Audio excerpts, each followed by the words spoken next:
Okay, good afternoon, everyone. Bonjour à toutes et à tous. Thank you for joining us. Merci d'être parmi nous aujourd'hui. We are here today to provide an update on the City of Ottawa's response to the COVID-19 pandemic. Nous sommes ici aujourd'hui pour vous fournir une mise à jour sur les mesures prises par la Ville d'Ottawa pour faire face à la pandémie de la COVID-19. My name is Kina Leclerc and I will be your moderator. Je m'appelle Kina Leclerc et je serai l'animatrice de cette séance. Before we begin, a reminder to place your microphone on mute until I invite you to ask your question. Avant de commencer, j'aimerais vous rappeler de désactiver votre microphone jusqu'à ce que je vous invite à poser votre question. Today we will be hearing remarks from Mayor le Maire Jim Watson, followed by Dr. Vera Etches, Chief Medical Officer of Health, médecin-chef en santé publique. Available for questions from the media following the statements, we also have, disponible pour répondre aux questions des médias, nous accueillons aussi Councillor Keith Egli, Chair, Ottawa Public Health Board, le conseiller Keith Egli, président du Conseil de santé d'Ottawa, Anthony Di Monte, General Manager of Emergency and Protective Services, directeur général des services de protection et d'urgence, and Dan Chénier, General Manager, Cultural and Facility Services, directeur général, service des loisirs, de la culture et des installations. After we hear from the panelists, we will take questions from the media. We will now begin with remarks by Mayor Jim Watson. Well, thank you very much. Merci beaucoup. Good afternoon, everyone. Bon après-midi, tout le monde. And Happy New Year. Bonne année. My thanks to all of you for joining us today. Earlier this afternoon, we heard from the Premier that the province will enforce stricter shutdown measures starting Thursday at 12:01 a.m. These restrictions are focused on tackling public and private gatherings, one of the primary drivers of the spread of COVID-19. The stay-at-home order reiterates the need for all of us to stay home as much as possible and to limit our interactions with those outside of our households. The modeling that we saw earlier today should be alarming news for everyone in our province and here at the City of Ottawa.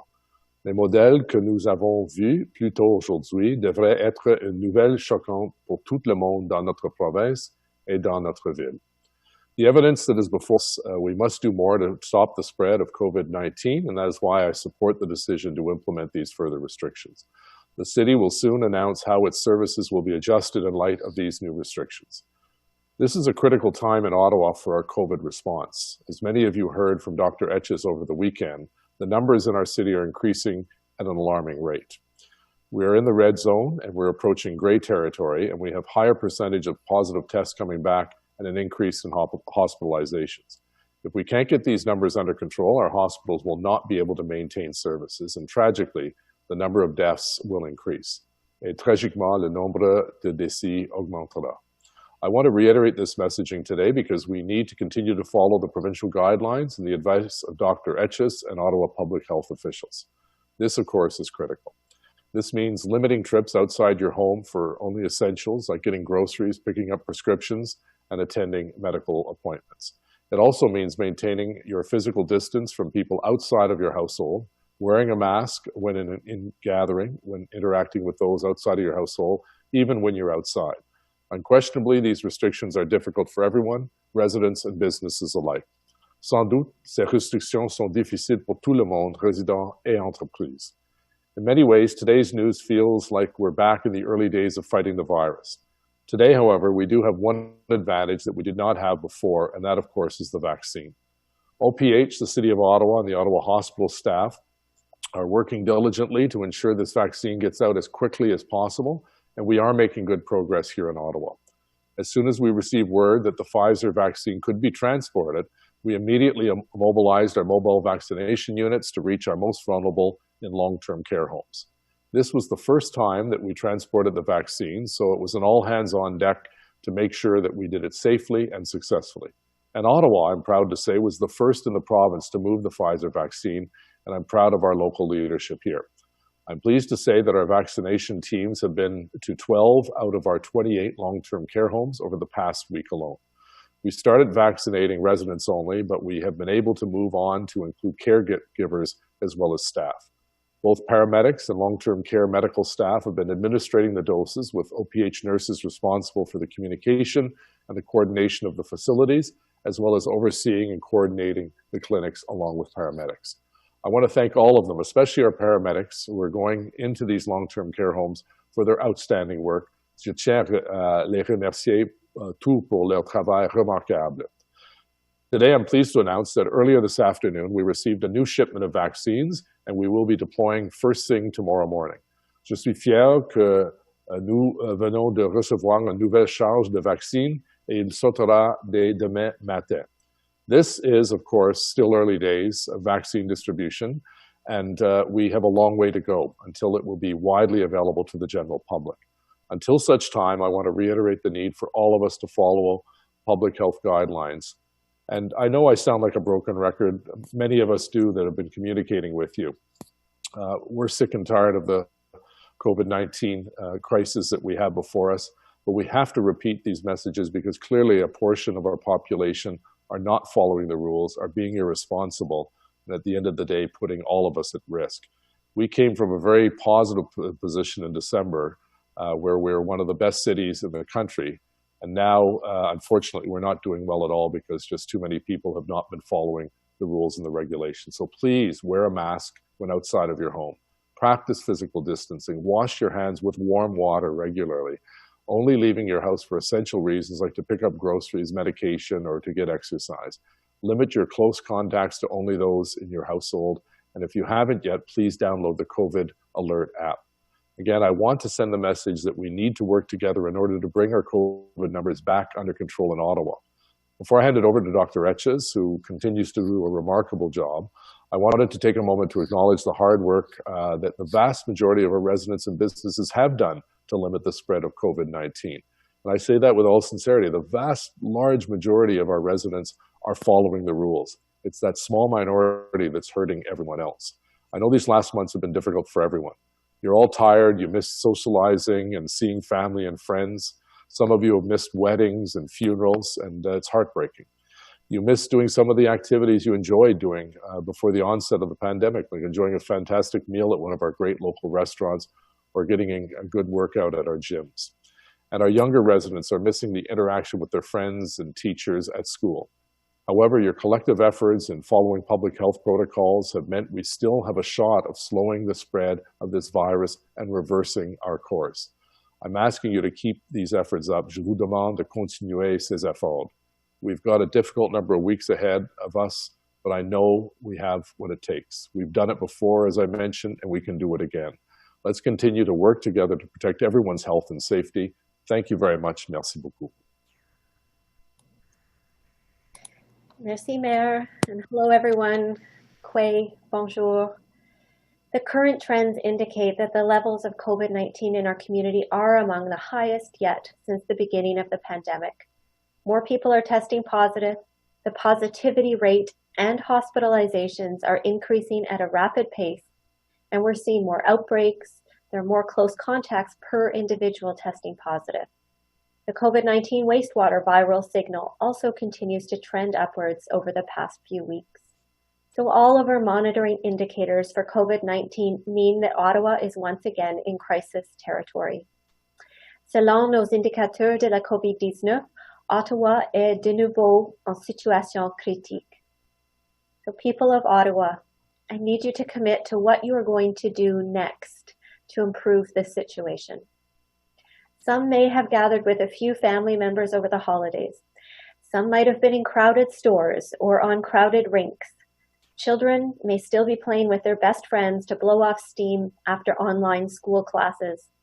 Others might be meeting with friends or extended family without distance. It's too late to change today's numbers. It's not about what we did last week or yesterday. It's what we do next that will make a difference. Il est trop tard pour changer les chiffres d'aujourd'hui. Il ne s'agit pas de ce que nous avons fait la semaine dernière ou hier. C'est ce que nous ferons dès maintenant qui fera la différence.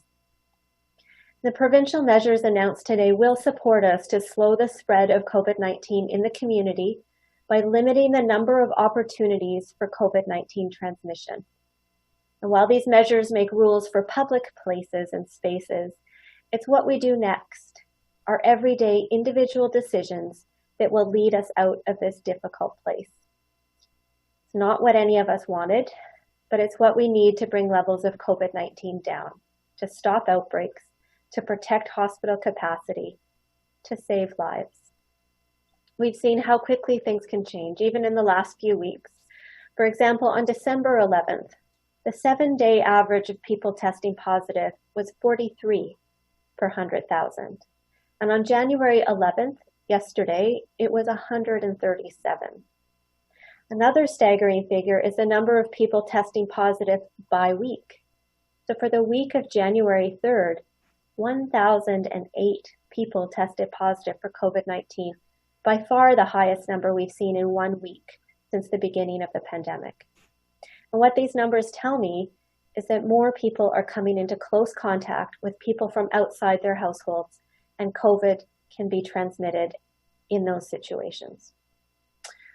Over the last 11 months of the pandemic in Ottawa, I've seen people in Ottawa adapt to new ways of doing work and business and keeping our distance from others, from doing the mask wearing, limiting contacts, and I'm very proud of the community. Au cours de ces 11 derniers mois de pandémie à Ottawa, je vous ai vu vous adapter à de nouvelles façons de travailler en gardant votre distance de l'une l'autre, en portant des masques, en limitant vos contacts, et je suis tellement fière de cette communauté. And Ottawa, I know you're exhausted. I know parents are trying to balance work, life, helping their children with virtual learning, and your own personal life. We have data that the stress caused by this situation is significant, and we need to be compassionate and realistic about what we can achieve at this time. We're asking employers to once again be understanding and accommodating if their staff require more flexibility in their work schedules. I know businesses are suffering, and people living with mental health issues are struggling. Our isolated older adults, racialized populations, caregivers, those who are more severely impacted by COVID-19, teachers, healthcare workers, people with a loved one in long-term care, people who have recovered from COVID, with people who have lost loved ones to COVID. So many, who we all are hurting right now, and is why we need to band together. Ottawa, nous souffrons tous en ce moment. Nous devons nous unir. Je sais que vous êtes épuisés. Nous avons les données confirmant que le stress causé par cette situation est important. Nous devons faire preuve de compassion et de réalisme quant à ce que nous pouvons accomplir en ce moment. Et il y a de l'aide disponible si vous êtes en difficulté. Je vous encourage fortement de consulter les nombreuses ressources gratuites en santé mentale sur notre site web. Crisis is a powerful teacher, and we've learned a great deal about our strengths as well as our limits. And if there's one thing that stands out to me, it's that we are strong and we are resilient. We will make it through this pandemic, but only when we come together as a community to support one another. We can't do this alone, and there is help available if you are struggling. Many free mental health resources can be found on our website. This is a collective task, one where we need to support and not blame each other through this dark time. We have the power to reduce transmission of COVID-19 in the community, limit close contacts to those you live with, plus essential supports such as childcare, practice physical distancing, wear a mask as much as possible, wash your hands frequently, and stay home except for essential reasons. These same tools and strategies will continue to bring down COVID rates in the weeks and months ahead. Nous devons faire de ces comportements notre routine pour les mois à venir, jusqu'à ce que nous ayons une protection claire avec les vaccins contre le COVID-19. So for now, Ottawa, we have a lot of work to do. We have the tools that work. The goal is to get back to a place of balance, like in November and early December, when we were using our tools to live with COVID, with declining or stable levels that allowed schools to open and be managing the situation, more businesses to stay open. We need to maintain these behaviors as our routine for the coming months, until we have clear protection with COVID-19 vaccines. I know we can do it, and we'll continue to be with you every step of the way. Miigwech, merci, thank you. Thank you very much, Dr. Etches and Mayor Watson. I will now invite questions from each agency alphabetically. You may ask one question with one follow-up. Nous allons maintenant répondre aux questions de chaque organisme par ordre alphabétique. Vous pouvez poser une question et une question de suivi. Again, a reminder to remain on mute until I invite you to ask your question. So we will now start with Kate Porter at CBC Ottawa. Hi, everybody. Could you please explain how this will change enforcement, this stay-at-home order? We had these limits on sledding hills, rinks before. Now there's a stay-at-home order. How will that be enforced and by whom? Tony? Thank you, Mayor. Hello, Kate. Throughout this pandemic, when new orders came out, it takes a couple of days to see the details of the regulation. So I don't want to get into too much detail, but in essence, the province has already indicated that we will have those regulations likely by tomorrow afternoon. So we'll be looking at them. But this does move us back, as Dr. Etches said, and the Mayor has mentioned. It reminds me very much of what we did at the beginning of this pandemic. We were at the beginning of the crisis. It is quite possible, and that's what we're going to be reviewing this afternoon. The city managers called a meeting with all the senior leadership team to start looking at that. It may mean that we will be shutting down some of the city operations, including rinks, et cetera. But again, the details will be part of the review. Directly to your question with regards to enforcement, the enforcement of that will be done by bylaw officers, or police officers have the authority as well too. So we're looking at something I think would remind people very similar to what we had last spring. I understand that not all the details are there yet, but I'm also just trying to figure out how to explain to people what they can or cannot do. So if there are outdoor limits to gatherings, like should they or can they be out in the park around a rink? Can they go to Canadian Tire to pick up something that's not groceries? You see what I mean? Like, what advice should we give people about what constitutes something essential that you should or shouldn't be doing right now? Well, Kate, again, I'd like to be able to give you a definitive answer, and I think it's important that we do that as soon as possible. But again, I want to see the regulations. But it seems quite clear to me that the objective here is to stay at home as much as you can and only travel outside of your household for essential things such as groceries, medical appointments, and perhaps walk around the block to get some exercise. But the tone of what I heard this afternoon from the Premier and the decision the Cabinet made was one that reminded me very much of what we did last spring. So as soon as we have those details, we'll certainly be getting back to you, and our team will be communicating that clearly, because I think that is important information. Okay, super. Thank you all.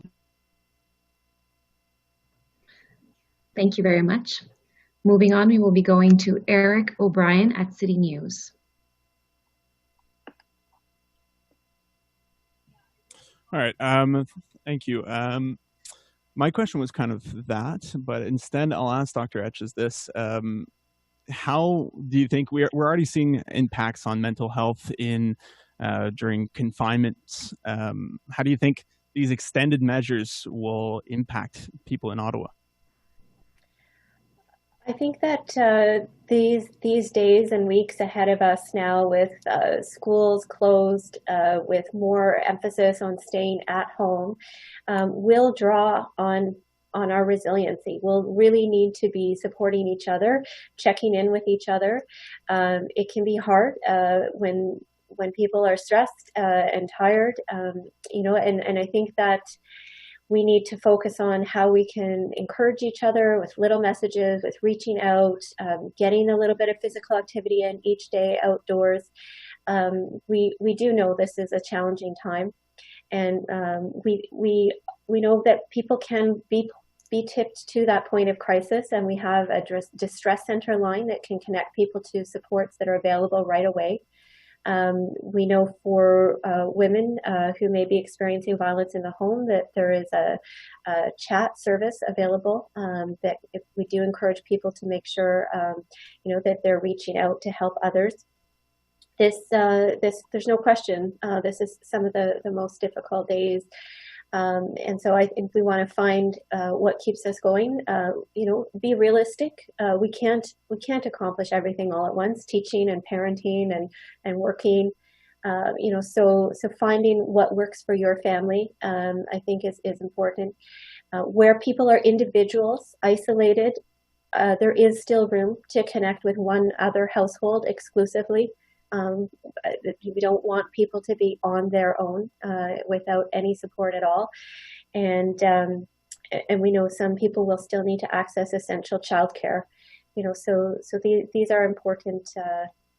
What we would call essential supports. Now, in your professional opinion, Doctor, do you think these new measures put in place are enough to bring us back to and the time frame that was given are enough to bring us back to where we were, like you were saying before, in November?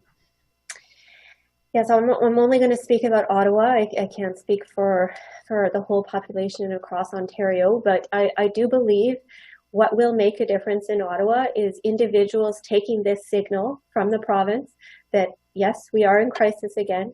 I'm saying the same thing about our numbers here in Ottawa. The mayor is saying the same thing. We know that people will pick up on that signal that it's time to take a look, check your blind spots, and reduce those contacts that you have with others. That will work. Absolutely. I think that we've seen it before when people limit their contact with others, wear their masks. We have turned the curve. I do believe it can be done again. Thank you, Doctor. Thank you, Eric. We will now be going to Ted Raymond at CTV Ottawa.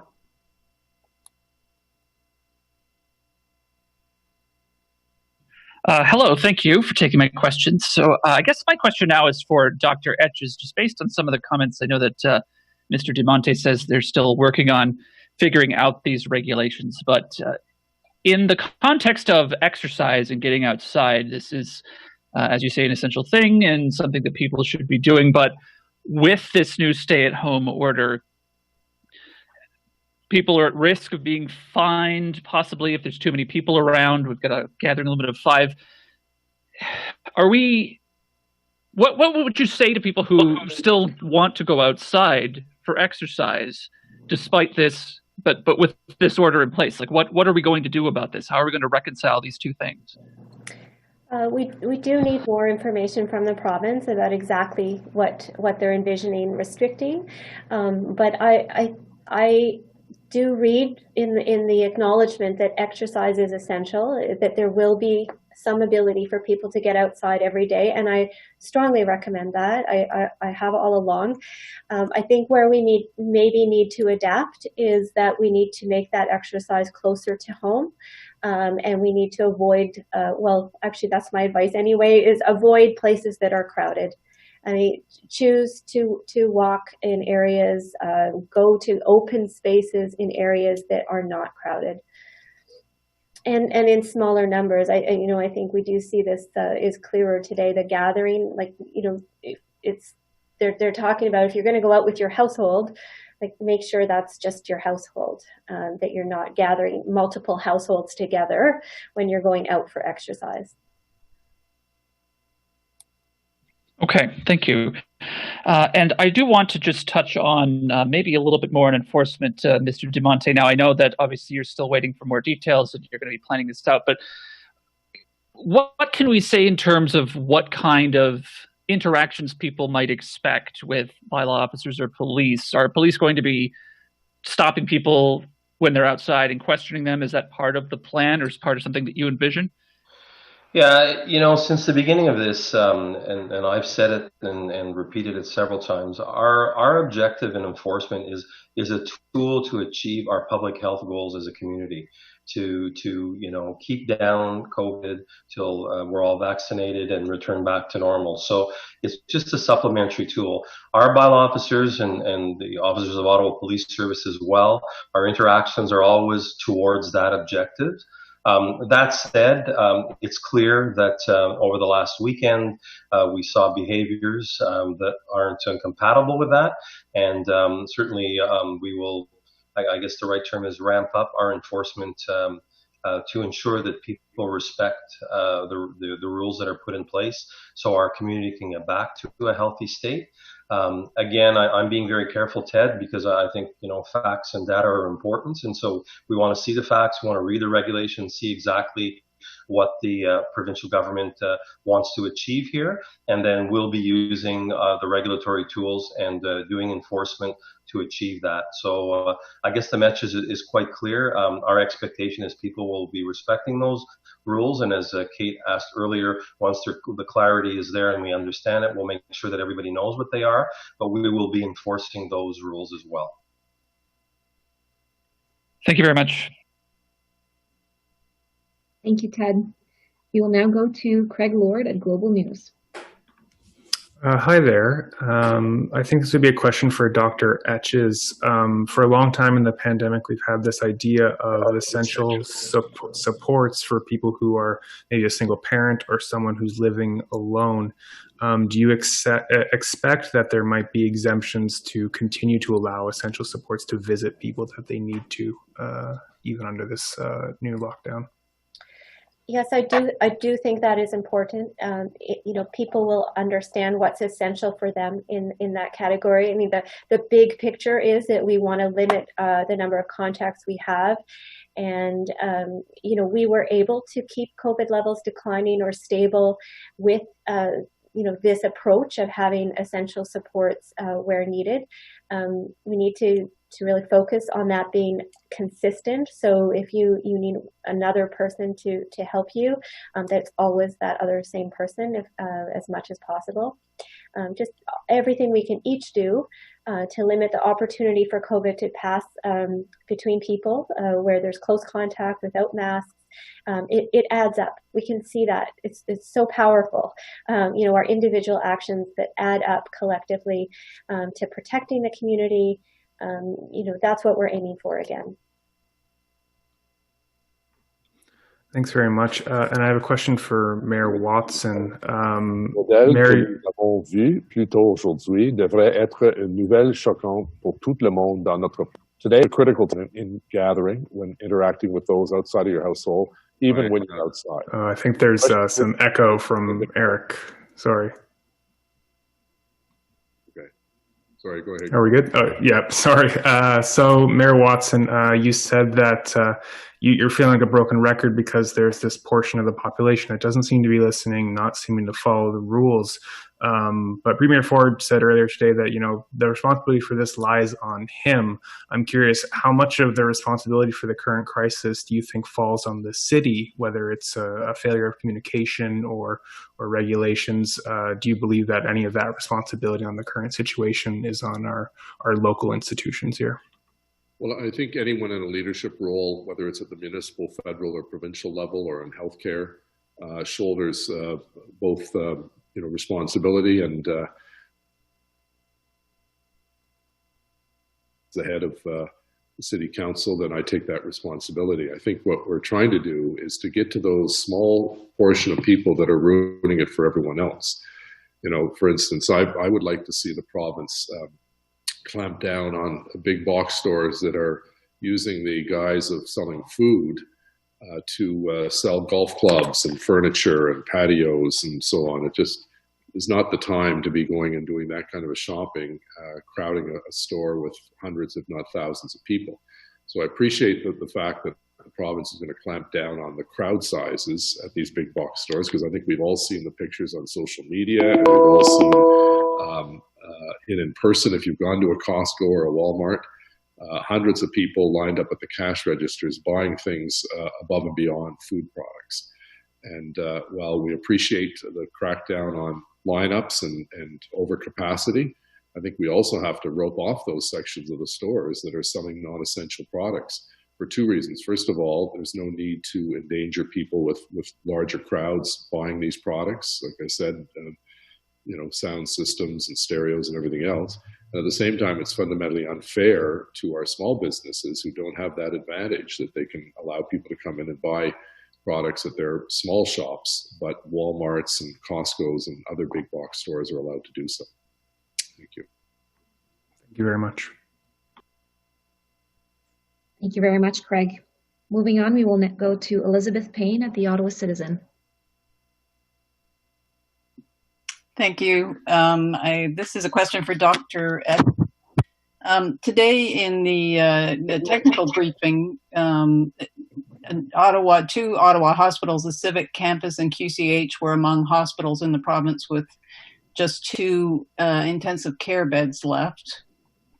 Given what you've told us about our numbers rising, what does Ottawa look like compared to the rest of the province when it comes to the seriousness of the case increase right now and our health system's ability to cope with that?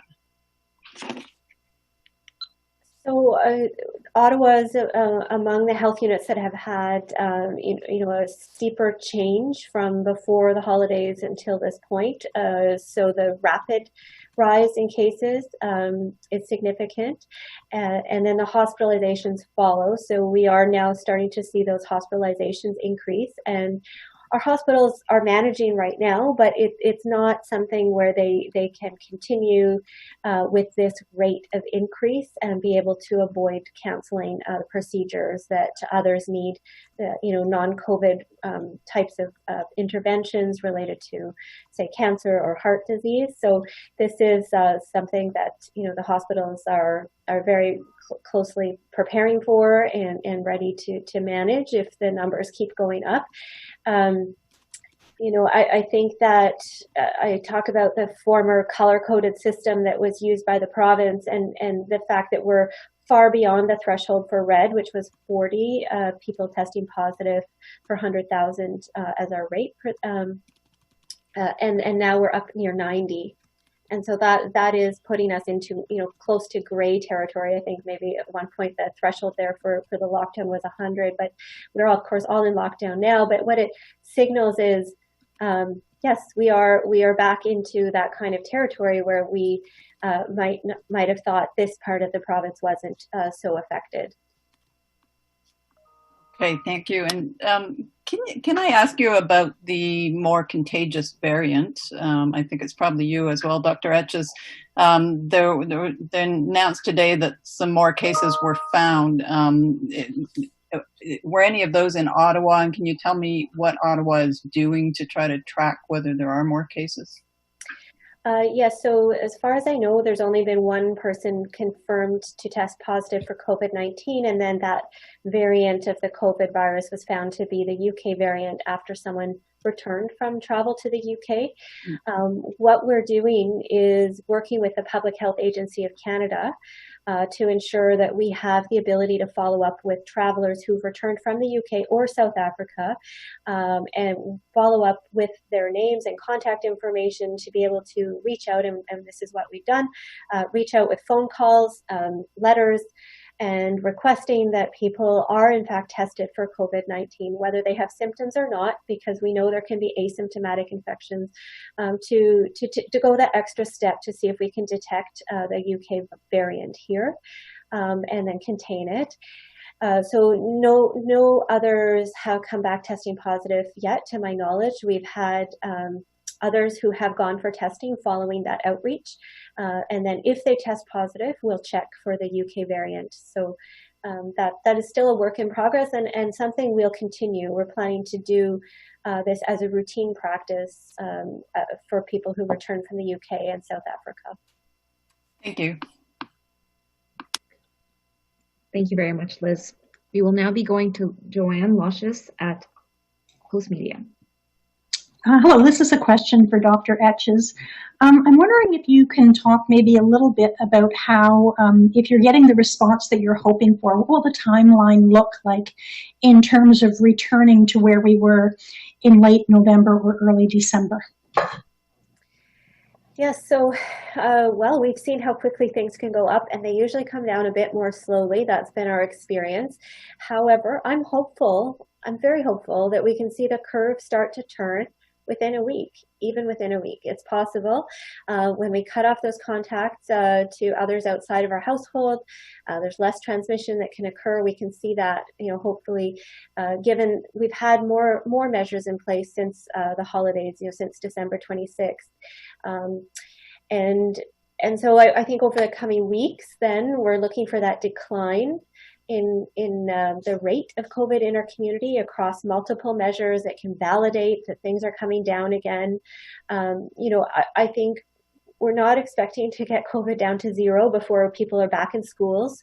We know we were managing. We had a balance with the COVID level and enabling schools to be open. So we'll be looking for that decline, a steady decline, and I do think we should be able to see that and reevaluate at least the schools question in the coming weeks. However, the basics have to remain in place for months. Like, we really need to remember it is our individual actions of keeping distance between each other that is going to make this successful transition to when we're protected by the vaccine. So the idea that some of our actions now, it's just routine for us to limit our contacts. It's just routine for us to wear a mask.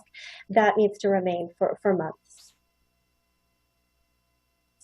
Thank you. So the next question is, and then hopefully within a week, we should be able to assess whether these measures are having an impact. Well, it'll take longer to see these measures, but right now I'm looking to see probably an impact from the measures put in place on December 26th.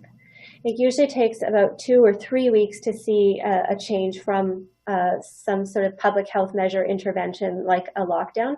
So we had the first lockdown on December 26th, and now these additional measures, again, adding to the protections, probably that will take a few weeks. Thank you. Thank you very much. Nous allons maintenant passer à Samuel Blais-Gauthier à Radio-Canada. Oui, bonjour. Donc, une première question pour Dr. Etches. Dr. Etches, il y a le propriétaire des sénateurs d'Ottawa qui a, sur les réseaux sociaux aujourd'hui, parlé de son plan. Un plan qui prévoit là, 6 000 personnes au centre Canadian Tire. Et selon lui, donc pour ce qui est des sénateurs d'Ottawa, ça serait un plan avec 6 000 personnes, 6 000 fans. Ça serait un plan qui serait sécuritaire selon lui. Qu'est-ce que vous en pensez? C'est possible avec le règlement provincial d'avoir des sports professionnels qui continuent. Si le chef en santé publique, notre chef Dr. David Williams a approuvé le plan et j'ai vu et j'ai approuvé le plan pour les sénateurs ici de participer dans cette approche, mais ce n'était pas un plan avec les fans. C'est pas possible d'avoir les événements comme ça. Les mesures que j'ai vues, c'est plus pour l'équipe, de protéger les membres de l'équipe. Et si une compagnie comme les Senators veut changer le plan d'avoir les fans là, ça c'est important se demande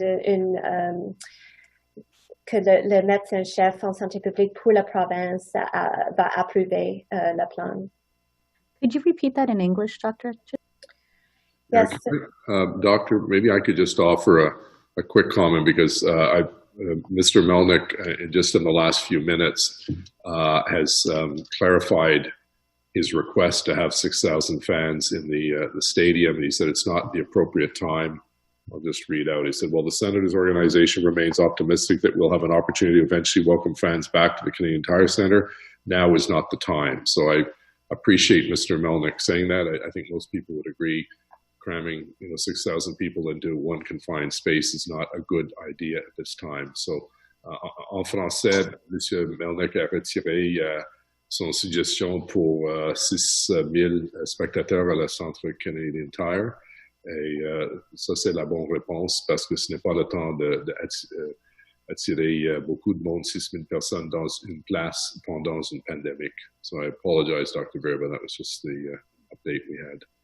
Thank you, and I agree with that assessment. The way the professional sports organizations are operating is under provincial regulation, which allows them to go forward if the Chief Medical Officer of Health for the province, Ontario, that's Dr. David Williams, if he approves the plan. And then I also, as the local medical officer of health, reviewed the plan and I approved it, which was for protection of the team members as they're playing and the workers, and including ways to monitor how effective their protective measures are.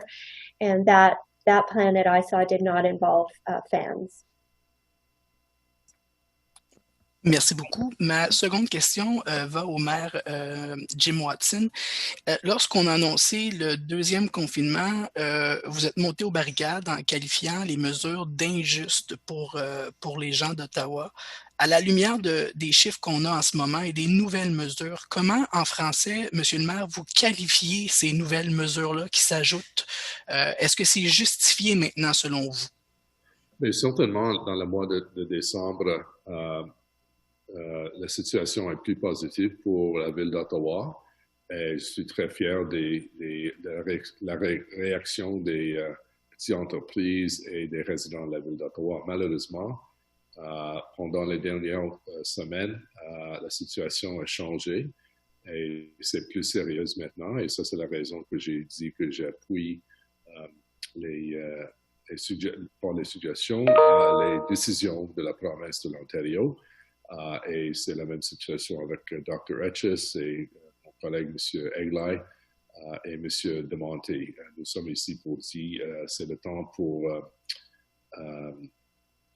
continuer d'encourager les résidents de suivre des règlements. C'est des règlements et les lois, pas des suggestions. Et c'est une situation très sérieuse, non seulement pour la ville d'Ottawa, mais pour toutes les municipalités, particulièrement les grandes villes comme Toronto et Mississauga. Il y a des grands défis et avec des grands défis, c'est nécessaire pour des nouvelles actions pour aider la population avec COVID-19. Merci. Merci beaucoup. Merci beaucoup, Samuel. Nous allons maintenant passer à Kenza Beladi à TVA Gatineau, Ottawa. Bonjour, ma question, Madame Etches, Dr. Etches, vous avez déjà un peu répondu en anglais. Je veux juste avoir une question en français. C'est en lien avec les hôpitaux. Là, on sait les projections, les prévisions qui ont été annoncées un peu plus tôt aujourd'hui sont quand même, on parle là d'importantes données. On sait qu'un quart des hôpitaux n'ont plus de lits disponibles dans les soins intensifs. Un autre quart, il restait 1 ou 2 lits. La situation à Ottawa, c'est comment là au niveau des soins intensifs des hôpitaux? Là, on est sur le point d'être surchargé, si je comprends bien. Oui, mi-décembre, nous avons 0 ou 1 personne dans les soins intensifs dans nos hôpitaux et 10 personnes avec COVID-19 dans les hôpitaux. Aujourd'hui, c'est 33 personnes dans les hôpitaux et 11 personnes dans les soins, les points de soins intensifs. Alors, c'est une augmentation rapide et si le taux continue comme ça d'augmenter rapidement, ça c'est difficile pour les hôpitaux. Il va annuler les processus pour le cancer, pour aider avec les problèmes cardiaques et on veut éviter cette situation. C'est un grand but de ces mesures annoncées par la province aujourd'hui. Merci beaucoup, c'était tout de mon côté. Merci beaucoup à tous. Thank you everyone for your time. This is all the time that we have today. C'est tout le temps que nous disposons aujourd'hui. Have a great day. Bonne journée. Merci.